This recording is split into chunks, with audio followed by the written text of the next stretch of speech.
ಕೊಟ್ಟಿದ್ದಾನೆ. ಎಸ್, ಈಗ ಮನೆ ಒಳಗೆ ಹೋದಾಗ ನಿಮ್ಮನ್ನೆಲ್ಲರೂ ಕೂಡ ಸ್ಪರ್ಧಿಗಳ ಪ್ರೀತಿಯಿಂದ ಮಾತಾಡ್ಸೋದು ಒಂದು ಕಡೆ ಆದರೆ, ನೀವು ಕೂಡ ಹನುಮಂತನ ಅಷ್ಟೇ ಆತ್ಮೀಯತೆಯಿಂದ ಮಾತಾಡ್ಸಿರಿ, ಆತನ ಹಾಡು ಕೇಳಿದ್ರಿ. ಸೊ ಈಗ ಅವರೇ ವಿನ್ನರ್ ಆಗಿದ್ದಾರೆ. ಸೊ ಆ ಕ್ಷಣ ನೋಡಿದಾಗ ಹೆಂಗೆ ಅನಿಸ್ತು? ಹನುಮಂತನ ಮಾತಾಡಿಸ್ಬೇಕಂದ್ರೆ ಏನಂದರೆ, ಫಸ್ಟು ಅವನೊಬ್ಬ ರೈತ, ನನ್ನ ಮಗ ರೈತನ ಮಗ. ಫಸ್ಟು ಹೋದಾಗ ಅವ್ನು ಹನುಮಂತನ ಹಾಡುಗಳು ನನಗೆ ಇಷ್ಟ ಆಗಿತ್ತು. ಅವನು ಮಾತಾಡಿಸಿ ಅವನಿಗೊಂದು ಇದು ಕೊಟ್ಟೆ. ಆಮೇಲೆ ನಮ್ಮ ಮಗನಿಗೂ ಮಾತಾಡಿಸಿದೆ. ನಾವು ಮಕ್ಕಳು ಆದಮೇಲೆ ಅವ್ರಿಗೂ ಅಷ್ಟೇ, ಎಲ್ಲರೂ ಬಂದು ನನ್ನ ಕಾಲು ಮುಗಿದ್ರು, ಎಲ್ಲರಿಗೂ ಆಶೀರ್ವಾದ ಮಾಡಿದೆ. ಎಲ್ಲರೂ ನಮ್ಮ ಜೊತೆಯಲ್ಲಿ ನಾನು ಬರೋವರೆಗೂ ನಗುನಗುತ್ತೆ ಚೆನ್ನಾಗಿ ನಮ್ಮನ್ನು ಆಟ ಆಡಿಸ್ಕೊಂಡು, ಅವ್ರನ್ನೂ ನಾನು ಆಟ ಆಡಿಸ್ಕೊಂಡು, ಊಟ ನನಗೇನು ಬೇಕಂದ್ರೆ ಅವ್ರು ಚಪಾತಿ ಬೇಕಂದರೆ ಚಪಾತಿನೇ ಮಾಡಿಕೊಟ್ರು. ಶುಗರ್ ಇದೆಯಮ್ಮ ಚಪಾತಿ ಅಂದೆ. ಆ ಮೋಕ್ಷಿಕಾ, ಧನರಾಜು ಇವರೆಲ್ಲ ಚಪಾತಿನೇ ಮಾಡಿಕೊಟ್ರು. ನನಗೆ ಒಳ್ಳೆ ಗೌರವ ಕೊಟ್ಟರು. ಮನೆ ಮಂದಿ ಒಳ್ಳೆ ಮರ್ಯಾದೆ ಕೊಟ್ಟು ನಮ್ಮನ್ನು ಹೊರಗಡೆ ತೊಗೊಂಬಂದುಬಿಟ್ರು.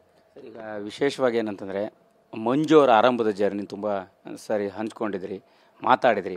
ಅವರ ಒಂದು ಕಷ್ಟದ ದಿನಗಳು ಅಂದರೆ ಬಾಲ್ಯದಲ್ಲಿ ಅವರು ಸಿನಿಮಾ ನಟ ಆಗೋಕ್ಕೂ ಮುಂಚೆ ಆ ಹೊಲಕ್ಕೆ ಹೋಗುವಂಥದ್ದು, ಗದ್ದೆ ಕೆಲಸ ಬರುವಂಥದ್ದು, ಆ ಸನ್ನಿವೇಶ ಒಬ್ಬ ತಂದೆಯಾಗಿ ಈ ಹಂತಕ್ಕೆ ಬಂದಾಗ ಹೆಂಗೆ ನೆನೆಸ್ಕೊತೀರಿ?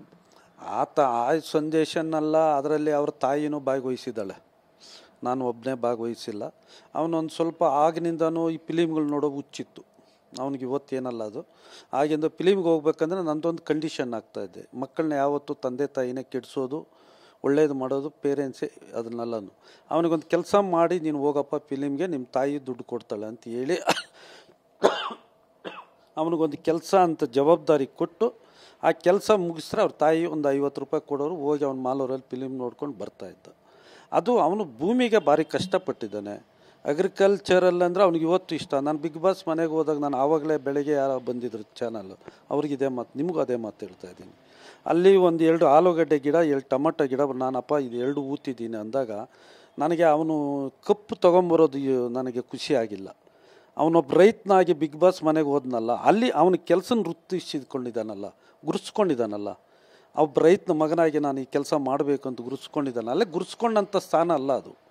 ಅವರು ಇದೇನಿದೆ ಅಂಥ ಇದರಲ್ಲಿ ನನ್ನ ಮಗ ಆದವನು, ಒಬ್ಬ ರೈತನ ಮಗ ಆದವನು ಅಲ್ಲಿ ಗುರುಸ್ಕೊಂಡಲ್ಲ ಅಂತ ನನಗೆ ಖುಷಿ ಆಯಿತು. 12 ಗಂಟೆಯಲ್ಲಿ ನಮಗೆಲ್ಲ ಹೊಸ ವರ್ಷ ಶುಭಾಶಯಗಳು ಬಿಗ್ ಬಾಸ್ ಮನೆ ಕಡೆಯಿಂದ ಬಂತು. ಮಲಗಿದ್ರಿ 5 ಗಂಟೆಗೆ ನನಗೆ ಎಚ್ಚರಿಕೆ ಬಂದಾಗ ಅಲ್ಲಿ ಆ ಗಿಡದಲ್ಲೆಲ್ಲ ಕಳೆ ಇತ್ತು, ತುಂಬ ಕಳೆ ಗಲೀಜಿತ್ತು.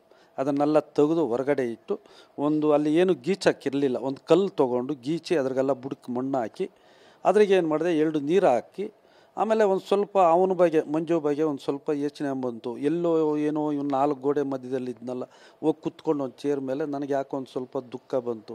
ನಮ್ಮ ದೇವ್ರುಗಳನ್ನ, ನಮ್ಮ ಮಾರಿಯಮ್ಮನ ದೇವರು, ನಮ್ಮ ಮನೆ ದೇವ್ರನ್ನೆಲ್ಲ ತೊಳ್ಕೊಂಡು ಇವತ್ತು ಇಲ್ಲಿ ಬಂದರೆ ಅವನು ಅಗ್ರಿಕಲ್ಚರ್ನ ಮರ್ತಿಲ್ಲಲ್ಲ, ನನಗೆ ಒಳ್ಳೆ ಮಗ ಹುಟ್ಟಿದ್ದಾನೆ ಅಂದ್ಕೊಂಡು ಕಷ್ಟದಲ್ಲಿ ಬೆಳೆದ. ಇವತ್ತು ಬಿಗ್ ಬಾಸ್ ಮನೆ ಒಂದು ಒಳ್ಳೆ ದಾರಿ ತೋರಿಸಿದ್ದು, ದುಃಖ ಬಂತು. ಕಣ್ಣಲ್ಲಿ ಸ್ವಲ್ಪ ನೀರು ಹಾಕ್ಕೊಂಡ್ರೆ ಖುಷಿ ಆಯಿತು. ಅದರಲ್ಲಿ ನಮಗೇನು ಕೊರತೇನಿಲ್ಲ, ಚೆನ್ನಾಗಿ. ಈಗ ಹೋದಾಗ ಸಹಜವಾಗಿ ಬೇರೆ ಬೇರೆ ಸನ್ನಿವೇಶ ನೋಡಿ ಭಾವುಕರಾಗ್ತೀರಿ. ಸೊ ಅಲ್ಲಿ ಮನೇಲಿ ಕುಂತು, ಅದೇ ಚೇರ್ ಮೇಲೆ ಕುಂತು ಹಾಗೆ ಕಣ್ಣೀರು ಹಾಕುವಂಥ ಸನ್ನಿವೇಶ ಬಂದಾಗ ಮಗನ ಎಲ್ಲ ಜರ್ನಿ ಹೆಂಗೆ ನೆನಪಾಯ್ತು ನಿಮಗೆ? ಎಲ್ಲ ಜರ್ನಿ ಅಂದರೆ ಅವನಿಗೆ ಸುಮಾರು ದಿವಸ ಇದೇ ಮನೆಯಲ್ಲಿ, ಸುಮಾರು ಒಂದು ವರ್ಷ 2 ವರ್ಷ ಅವನು ಇದೇ ಮನೇಲಿ ಒಬ್ಬನೇ ಜೀವನ ಕಳೆದಿದ್ದಾನೆ. ನಾವು ಊರಲ್ಲಿದ್ದು ಬಿಡಿರಿ, ತಂದೆ ತಾಯಿ ಯಾರೂ ಅವನ ಜೊತೆಯಲ್ಲಿ ಇರಲಿಲ್ಲ. ಅವನು ಇದೇ ಮನೆಯಲ್ಲಿ ಒಂಟಿ ಜೀವನ ಮಾಡಿದ್ದಾನೆ.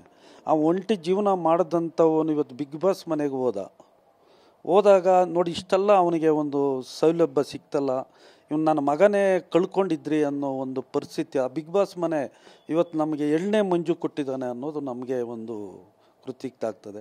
ಆದರೂ ಆ ಬಿಗ್ ಬಾಸ್ ಮನೆಗೆ ನಮ್ಮ ಮನೆ ಕಡೆಯಿಂದ, ನಮ್ಮ ಕುಟುಂಬದ ಕಡೆಯಿಂದ ಒಂದು ಧನ್ಯವಾದಗಳು ಹೇಳೋಕ್ಕೆ ನಾವು ಇಷ್ಟ.